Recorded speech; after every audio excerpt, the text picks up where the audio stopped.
Assalamualaikum warahmatullahi wabarakatuh. Bertemu kembali dengan saya, Burhanuddin Mujtaba, pada mata kuliah Creative Production.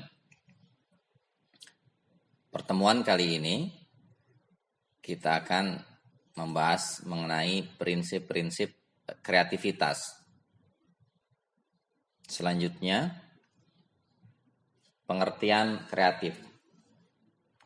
Menurut Creative Education Foundation, kreatif adalah suatu kemampuan yang dimiliki seseorang atau sekelompok orang yang memungkinkan mereka menemukan pendekatan-pendekatan atau terobosan-terobosan baru dalam menghadapi situasi atau masalah tertentu. Biasanya tercermin dalam pemecahan masalah dengan cara yang baru atau unik, yang berbeda dengan lebih baik dari sebelumnya. Sepertinya dari pengertian kreatif adalah orang yang memberikan solusi, memberikan jalan keluar, memberikan pencerahan.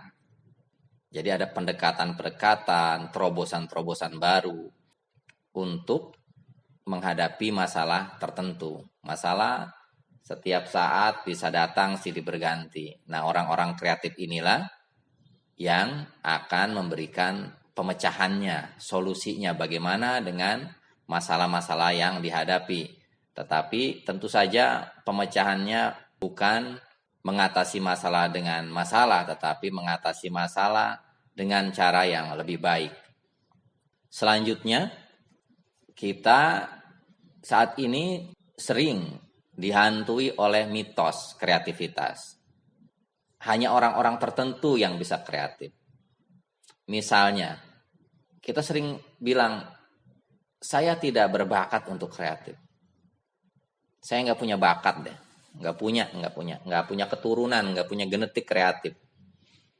Padahal semua orang itu kreatif.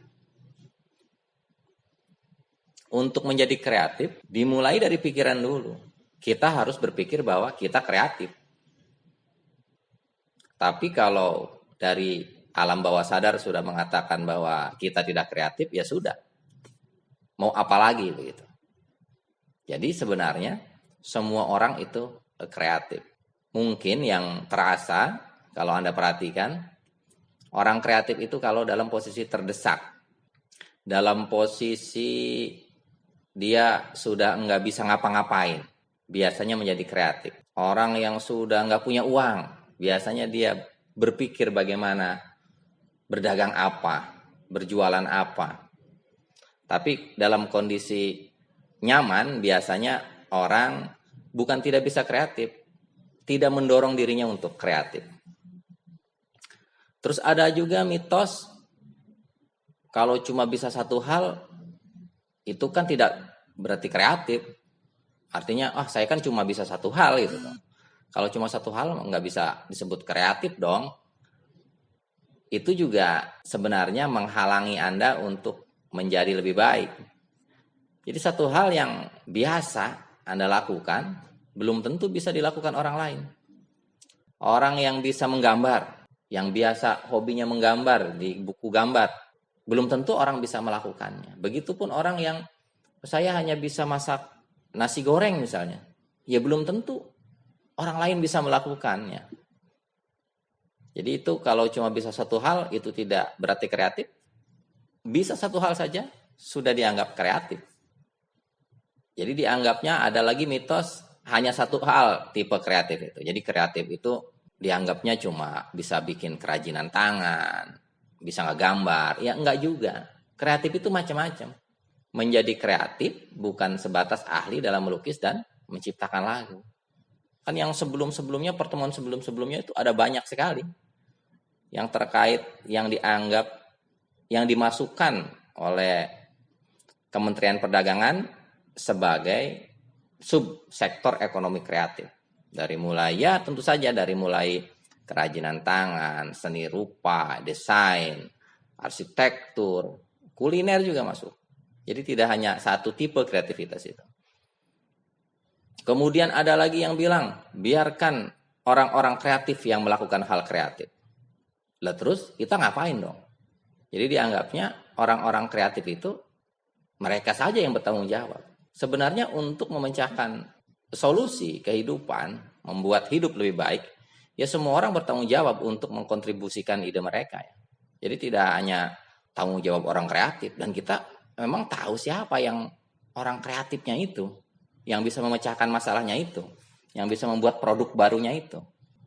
Mitos kreativitas selanjutnya itu ada kreativitas tidak bisa dipelajari. Memang mungkin ada benarnya kreativitas itu tidak bisa dipelajari. Kalau Anda anggap kreativitas itu bukan sesuatu yang nyata ya. Jadi kreativitas itu muncul karena ada sesuatu di seputar kita gitu. Kreativitas tidak bisa dipelajari. Kreativitas itu dianalisa mungkin, bukan dipelajari. Jadi yang dipelajari itu situasinya, masalahnya yang dipelajari. Jadi maka sesudah mempelajari itu muncul kreativitas. Ada lagi mitos kreatif, orang-orang kreatif selalu tampil aneh. Ya mungkin Anda berpatokan orang-orang yang menganggap orang-orang kreatif selalu tampil aneh ini karena melihat seniman mungkin ya, rambutnya gondrong gitu ya. Tapi kan seniman-seniman sekarang juga tidak seperti itu. Seniman-seniman yang menghasilkan karya-karya yang digemari pasar, ya tidak seperti itu juga sekarang. Jadi dianggapnya orang-orang kreatif ini selalu tampil aneh. Mungkin bukan penampilannya. Mungkin karena mereka memikirkan sesuatu yang berbeda dengan kita. Jadi tidak selalu orang kreatif itu menjadi aneh. Ada orang-orang kreatif yang dibayar oleh perusahaan-perusahaan, itu orang-orang yang tidak aneh. Justru kalau aneh bagaimana? Kalau seluruhnya aneh ya, penampilannya aneh, omongnya aneh, akan susah juga diterima oleh kalangan lebih luas. Padahal ide-ide kreatif ini butuh sokongan, baik pikiran maupun modal dari orang-orang lain begitu. Nanti di bawah ada tahapan-tahapannya ya. Mitos kreatif berikutnya adalah orang-orang kreatif itu spontan, tidak struktur. Tidak bisa seperti itu. Kreativitas itu membutuhkan tahapan. Tidak bisa spontan.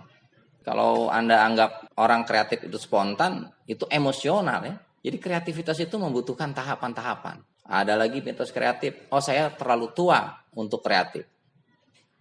Nah ini juga tidak benar. Banyak orang berpikir telah memikirkan segalanya pada saat muda. Tapi saya baru memikirkan tentang teori ruang angkasa pada saat saya sudah dewasa, kata Albert Einstein ya.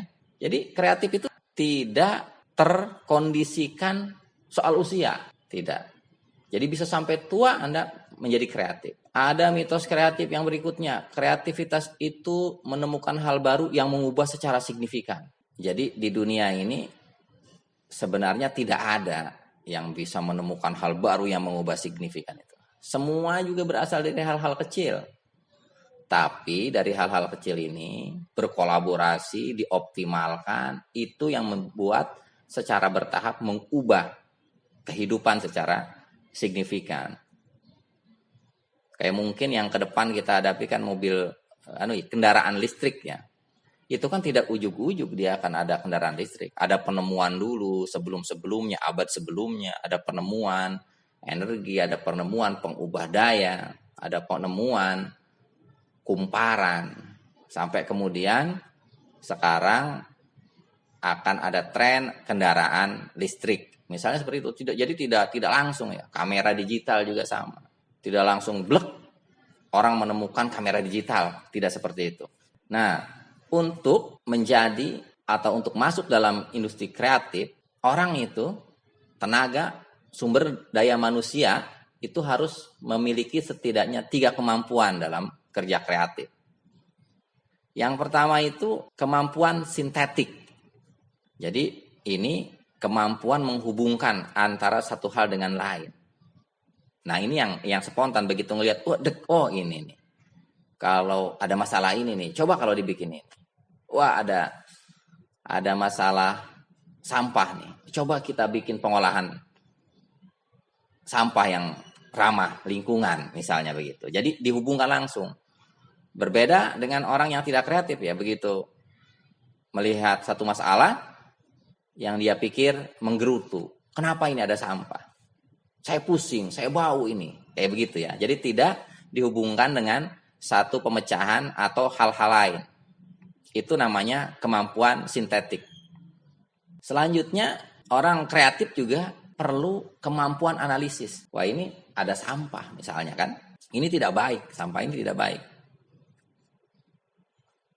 Ini sampah tidak baik, ini kotor, ini akan mencemari lingkungan, ini akan berbuah penyakit.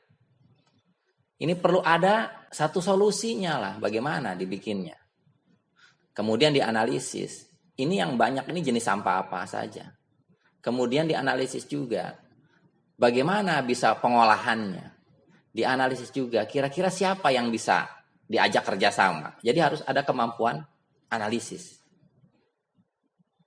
Nah, yang terakhir, yang ketiga, ini juga penting sekali adalah kemampuan praktikal. Yang tadi, ketemu sampah, kemudian dihubungkan dengan solusi, kemudian dianalisis, apakah memungkinkan, ini dieksekusi. Nah, sesudah mempunyai kemampuan, sesudah ada kesimpulan, seorang yang kreatif juga butuh bisa meyakinkan orang. Karena ide-ide kreatif itu butuh kerjasama. Jadi kalau kita hanya bisa menghubungkan, bisa menganalisis, tetapi gagal dalam meyakinkan orang, gagal dalam menerjemahkan bahwa teori-teori yang Anda pikirkan ini bisa diaplikasikan dan bisa memberi solusi, itu artinya ide Anda tidak akan bisa dilaksanakan. Jadi 3 kemampuan dalam kerja kreatif ini perlu sekali dimiliki oleh orang-orang kreatif. Slide selanjutnya, tahapan-tahapan kreativitas itu yang pertama-tama tentu saja belajar. Jadi, atau sebaliknya, gara-gara belajar muncul ide-ide kreatif. Tapi bisa juga ketika Anda tertarik kepada satu hal, mestilah belajar. Jadi pembentukan ide dimulai dengan pembelajaran dan pemahaman yang mendalam tentang dasar-dasar produk yang ingin diciptakan. Jadi bagaimana Anda bisa berpikir bahwa sampah bisa diolah menjadi pupuk kalau Anda nggak mengenal, nggak belajar tentang sampahnya itu. Jadi harus tahu dulu tentang sampahnya. Baru Anda nanti akan berpikir, wah iya sampah ini akan dibeginikan. Bagaimana kita punya kepikiran ingin membuat satu produk makanan khas daerah misalnya ya, yang diolah agar menjadi makanan kekinian. Kalau Anda sendiri belum pernah mencicipi makanan itu, belum pernah tahu bagaimana cara bikinnya, itu agak susah ya untuk bisa melahirkan satu produk yang baru. Belajar ini kemudian pemikiran kreatif harus didukung oleh dasar pengetahuan dan kebijaksanaan yang baik mengenai tren.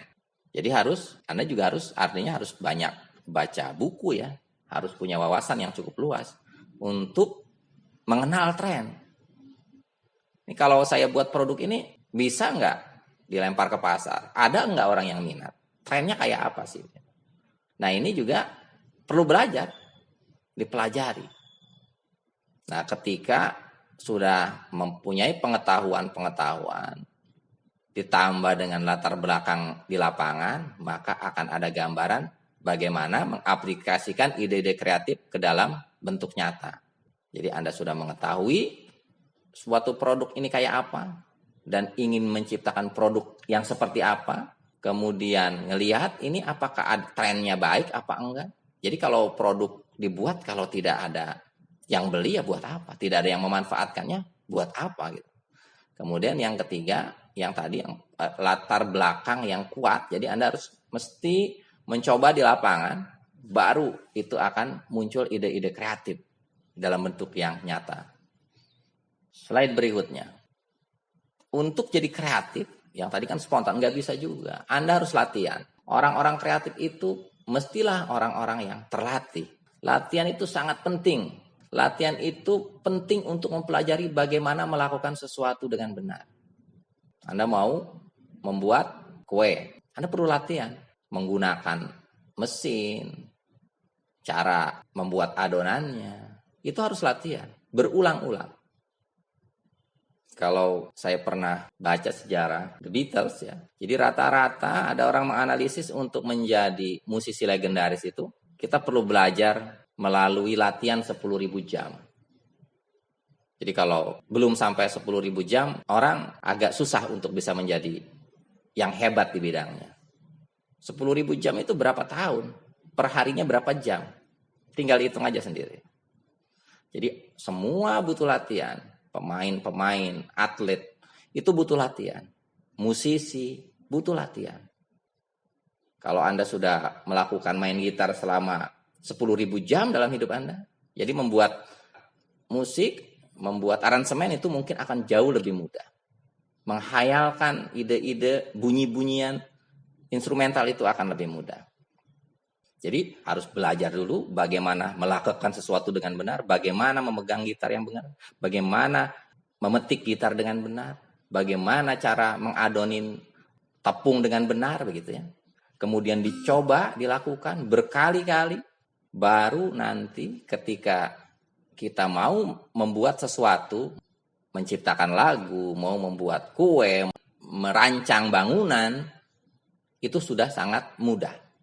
Karena kita sudah melakukan latihan-latihan yang cukup banyak. Untuk pertama, orang main tenis meja, itu susah sekali menepuk bola itu, bola pingpong itu ya, susah sekali. Tapi kalau terus berlatih berkali-kali, berjam-jam, pada akhirnya yang dipakai seperti refleks. Jadi ketika pertama kali orang selalu memikirkan bola pergi kemana, kemudian tangan diarahkan kemana, ditepuk nggak kena. Tapi ketika ini sudah berhari-hari, sehari berapa jam latihan, tangan itu mengikuti bola secara refleks. Jadi sudah tidak mikir lagi bola kemana, tangan harus kemana. Jadi mengikuti gerakan mata. Begitu juga sama untuk pesilat ya. Nah, musisi juga diantaranya. Mereka berlatih berjam-jam selama hidupnya. Kemudian sesudah berlatih ini biasanya ada ide. Wah, ide nih. Bikin musik ini nih. Wah, bikin kue ini nih. Karena tadi udah belajar, kemudian berlatih ya.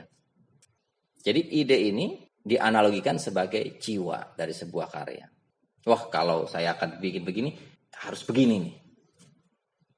Tanpa ide yang matang di tahap awal, sebuah karya akan kehilangan esensinya. Ide ini juga tidak akan muncul kalau Anda tidak punya kemampuan tentang satu hal. Dan Anda tidak melatihnya, itu tidak bisa, tidak akan muncul. Slide selanjutnya, investigasi. Jadi sesudah ada ide, bahkan kalau bisa sebelum memulai membayangkan sebuah ide, kita harusnya sudah memperoleh informasi yang cukup mengenai penggunaan produk. Ini produk kalau kita bikin, kira-kira cocok nggak ya?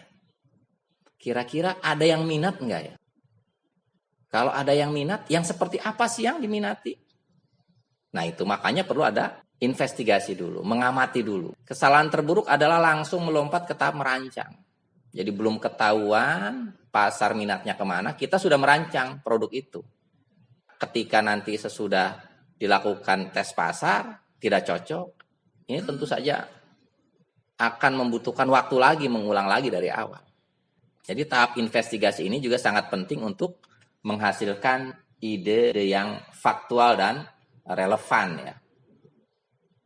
Slide selanjutnya, tahapan-tahapan untuk melahirkan produk kreatif selanjutnya adalah sketsa.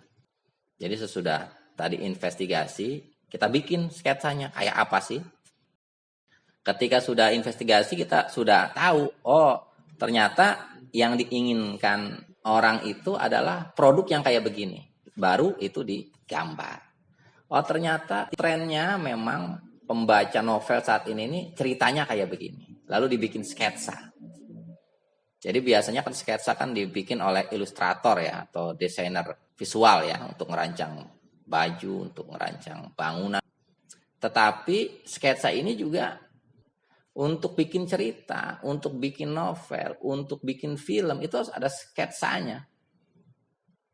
Jadi perlu rancangan awal dulu. Kayak apa ini sebenarnya yang akan kita buat ini? Bayangannya seperti apa? Tahapan sudah sketsa adalah manggilin teman-teman. Diuji. Kita meminta sketsa yang kita bikin ini diuji oleh teman-teman. oleh komunitas kita, oleh yang memahami tentang produk yang akan kita buat. Orang boleh berkomentar, mengkritik. Kemudian apa yang kurang, apa yang perlu ditambah, apa yang kelebihan. Biasanya dengan curah pendapat ini, ide-ide akan jauh lebih banyak. Akan ketahuan mana celah yang perlu kita tutup ya, mana yang perlu kita tambah. Curah pendapat itu makanya penting tadi di awal. Anda juga perlu berlatih untuk bisa menyampaikan gagasan kepada orang lain. Slide selanjutnya adalah tahapan-tahapan kreativitas selanjutnya adalah inkubasi. Inkubasi ini seringnya ngedenger ini di istilah kedokteran ya. Kalau orang terkena infeksi itu ada masa inkubasinya. Dari mulai terinfeksi sampai gejala awal. Nah, yang kalau COVID kan katanya itu 1-14 hari ya. Jadi tidak bisa penyakit itu begitu masuk langsung. Biasanya ada proses yang disebut inkubasi. Nah, di ide kreatif juga sama. Jadi ada waktu, kita kasih waktu untuk observasi, intervensi tertentu sampai muncul perubahan dari kondisi awal menjadi kondisi baru. Jadi ide ini diendapkan dulu, tadi kan diobrolkan dulu, sampai kemudian wah ini nih yang matang, idenya yang ini nih. Jadi tidak perlu terlalu terburu-buru. Sesudah itu, slide berikutnya, riset. Jadi pentingnya riset dalam berkarya akan membantu menetapkan apa yang boleh, tidak boleh dilakukan. Apalagi ini misalnya kita ingin berkarya dengan tema budaya tertentu. Itu harus melakukan riset. Hati-hati. Jadi niatnya kita mengangkat budaya tertentu, malah yang punya budayanya yang tersinggung. Produk yang kita bikin ternyata tidak cocok dengan budaya tersebut. Jadi berkebalikannya, hati-hati. Riset juga akan membuat kita menjadi lebih sadar dengan aspek yang dapat dikembangkan lebih lanjut. Jadi sesudah inkubasi tadi diteliti lagi nih, iya udah nggak nih, udah cocok nggak nih. Tanpa riset yang cukup, karya yang dihasilkan akan menjadi riskan terhadap hambatan di masa yang akan datang. Jadi produk-produk yang akan kita hasilkan ini menjadi rawan ya, menjadi riskan oleh masalah-masalah yang timbul di kemudian hari. Slide selanjutnya, verifikasi. Jadi sudah tahapan-tahapan berikutnya, verifikasi ini apa? Ngecek. Kayaknya udah mantep nih. Idenya udah mantep nih, kita bikin produk deh. Tetapi ini perlu diverifikasi. Lanjut apa enggak? Kemudian juga verifikasi juga. Bener enggak? Uangnya sudah cukup. Marketingnya sudah ada. Yang akan melakukan pekerjaan ini sudah siap semua. Itu harus diverifikasi. Jadi verifikasi ini sebagai perwujudan tanggung jawab terhadap hasil sebelum diteruskan kepada masyarakat yang lebih luas. Slide selanjutnya. Nah ini juga yang sering diabaikan, padahal ini juga cukup penting, penjadwalan. Jadi ketika kita mau menghasilkan suatu produk, ini harus dijadwalkan. Jadwal itu apa? Jadwal adalah pengalokasian waktu untuk melaksanakan masing-masing pekerjaan dalam menyelesaikan suatu proyek hingga tercapai hasil optimal dengan mempertimbangkan keterbatasan yang ada. Harusnya sih buat jadwal kerja ya sejak awal ya. Kemudian terus dijadwal sampai sepanjang masa eksekusi. Tanpa penjadwalan yang baik, seluruh tahap yang sudah dilewati akan sia-sia. Kita bisa merancang, produk ini akan selesai sekian hari kemudian. Atau dibuat terbalik, ini harus launchingnya pada 2 bulan ke depan. Berarti dijadwalkan harus awal kegiatannya adalah 1 bulan ke depan. Ada 2 cara penjadwalannya. Ada kita membuat jadwal, kemudian produk itu jadi. Atau kita memulai dari akhir produk ini jadinya kapan. Maka kita membuat jadwal secara mundur sampai awal eksekusi. Slide berikutnya tentu saja ini yang terakhir ya, tahapan-tahapan kreativitas adalah eksekusi. Ini tahap yang paling banyak memakan waktu. Karena seluruh yang tadi dikerjakan itu ide, riset, sketsa dituangkan dalam eksekusi ini. Dan eksekusi ini akan menghasilkan satu produk. Dan produk ini akan menentukan hidup matinya sebuah perusahaan. Hidup matinya ide Anda akan ditentukan di eksekusi ini. Jadi tahapan-tahapan kreativitas ya seperti itu saja. Kalau produk ini diminati pasar, berarti Anda sukses membuat produk kreatif. Tapi kalau sebaliknya, siap-siap Anda juga harus mengembalikan hutang misalnya, karena modalnya adalah dari hutang, misalnya seperti itu. Baik, teman-teman sekalian, untuk pembahasan kali ini dicukupkan sekian. Sebagaimana biasa, pastilah ada banyak kekurangan dari pembahasan ini. Dipersilakan Anda untuk juga mencari referensi-referensi lain ya, selain di mata kuliah pada pertemuan kali ini. Terima kasih atas perhatiannya. Dan saya akhiri. Billahi taufiq wal hidayah. Assalamualaikum warahmatullahi wabarakatuh.